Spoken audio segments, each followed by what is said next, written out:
Hi, I'm Astrid, and I'm delighted to be joined today by Fateha Majid, who is founder and CEO of BiyeBiye.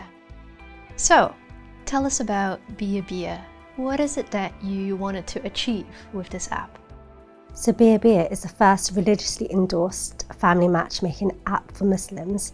So BiyeBiye in Bengali translates to marriage. So the app is an online platform where Muslim families connect with other Muslim families for the purpose of marriage to introduce their loved ones to each other whilst fully involving them in the process. So the aim is to help families to move away from a scarcity mindset, which could lead to unsuitable matches and forced marriages, towards an abundance mindset where they can introduce their loved ones to as many suitable matches as possible. Our primary users are actually the women who really actively look on behalf of their loved ones. Pew's research from 2018 shows 68% of people meet their spouses through their family and friends, so that's from the general population. We know that for the Muslim population, it's much higher.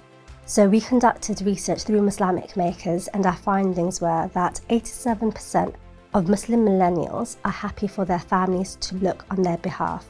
Also, an estimate is that there are about 450 million single Muslims globally, so 87% of that is a huge untapped market.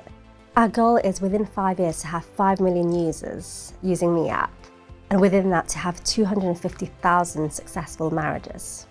So based on your research and your experiences, what is the need that BiyeBiye is addressing? A lot of people become disenchanted with finding love through family because it's time consuming and it's quite stressful. So when two families meet, it may take the whole weekend to clean, cook, put on your best outfit, welcome this family, go through this kind of process of being introduced to this potential suitor and this family, and having so many people involved can be quite stressful. And then having to potentially reject them in person can also be quite stressful. So I know someone who went through meeting hundreds of people for many years, and they just became really put off with finding love through family. Single Muslims who are divorcees or single parents also find it very difficult to meet someone through family, because typically families meet other families through these rishta aunties, these local matchmakers. These matchmakers may want to know what happened, what went wrong, tell us more about it. But that can be quite traumatizing for the single Muslim who's having to relive that experience and share that information.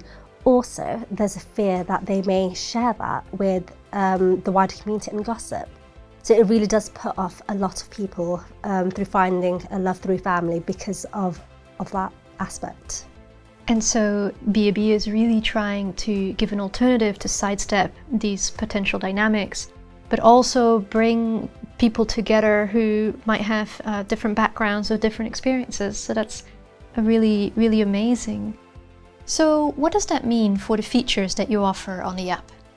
So BiyeBiye slows down the process of finding love. So families actually flick through marriage CVs, biodatas, instead of swiping through superficial profile pictures, which is a very typical feature within dating apps such as Tinder or other halal dating apps. Another key feature is the share profile feature. So the family member, who's the primary user of the app, can share a biodata with their loved one, and they will receive that via email.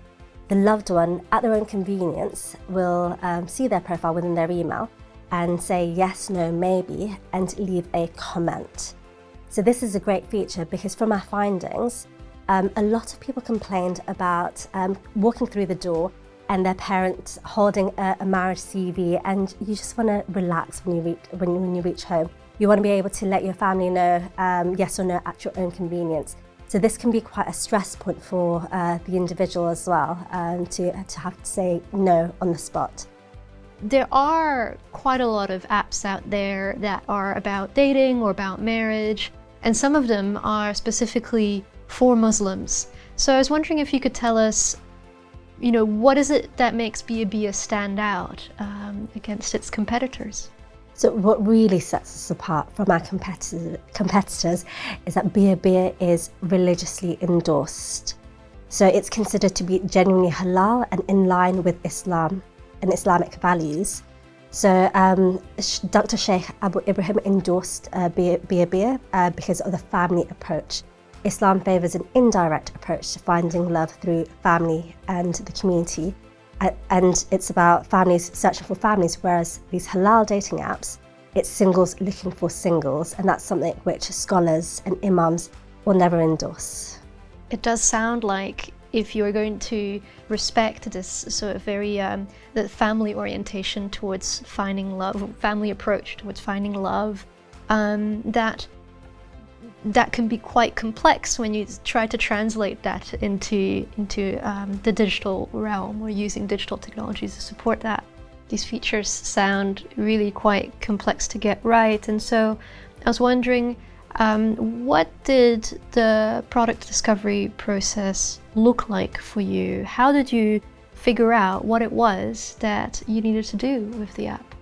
So from the very beginning, I've been conducting in-depth qualitative interviews with singles and family members to find out what their experiences around matchmaking, what's working, what's not working, and how things can change, and just explore different features with them. Also use the process of co-production, where I involve them in the process of developing the app, so getting their insights at different points has been quite useful to getting their feedback. Also, there are all these marriage Facebook and marriage WhatsApp groups out there. There are thousands of people using these groups. We studied the behaviour within these groups, and we also we replicated that. So we have internal WhatsApp groups, and just a further insight, we have about 1,000 members within our WhatsApp groups. In our Facebook marriage groups, we have about 80,000 users, and we're using both these kind of platforms to obtain insights into the behaviours, but also use it as a funnel to convert these members within these groups into users within the app. So it's really amazing to hear that you're using these live groups to really understand, they're busy with this, right? This is something that they're actively doing, and you're observing and you're drawing them in. So at the moment, we are studying 100 users who have been using the app since our recent launch of the release of the second prototype. And what we're trying to understand is where they're from, what their behaviour is within the first 24 hours of using the app, within the first 7 days, within the first month. How often are they using it? Who are they? Who are they looking on behalf of? Are they looking on behalf of a family member, or are they a single looking on behalf of themselves and want to get their family involved? So far, we have seen that our users are from all over the world. So the great thing is there is a huge need. However, when a user comes on, they may not see that many profiles which they can flick through in their local area. So our focus right now will be around focusing on the London area, targeting the Muslims within London, then across the UK, and then Europe, and globally. Ideally, in the future also, we want to move towards the Asian market. So family matchmaking is very much part of the culture. There is a huge need for something like BiyeBiye to be within that market. Yes, there are successful cases and apps out there, such as Shadi.com. However, they don't use the biodata flicking process within their apps. And so we've definitely got something different. So that's something which we want to move towards in the future. Within the app, we also have a feedback feature. So a user can give us positive or negative feedback, and we capture that information. And it's around their experience or any ideas which they have around improving the app. I think this is a really great example of how you can get an idea, research it, and then see it through into a full-fledged product. And what I really love about it is that it's taking something that is very social, very personal, sometimes intimate, a very communal, non-digital process, and using digital technologies to really support it, to amplify it. That all sounds really amazing, and I wish you all the best of luck in the future. Thank you so much for coming and speaking to us. Thank you for having me.